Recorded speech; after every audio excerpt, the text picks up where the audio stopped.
Does your whole back hurt? Is it all in pain? And I'm talking about from the neck all the way to the lower back, down into your booty. Well, you're going to do the ninja twist to decrease that spine pain throughout the whole spine. Here's how.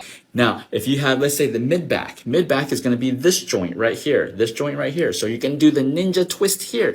Use these two fingers. See, I'm going to ninja twist it right there in that joint. And then move your back, your mid-back, bend over, do all the things you want to do. Keep on twisting that, right? And then the last one, the lower back, right? This one's going to be a little harder, but still, you're going to do the ninja twist. And you're going to twist in this joint right here, right there, right there. You're going to twist it and it's going to feel sore, okay? You can even, you're clamping on it. You're going to clamp on it and it's going to feel sore. And then you're going to move your lower back, dance around, move your lower back and see how it feels, all right? Do this every single day.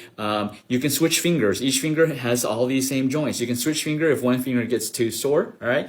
Make sure you subscribe to my YouTube channel where we're going to show more of these awesome ninja techniques to help you improve your health.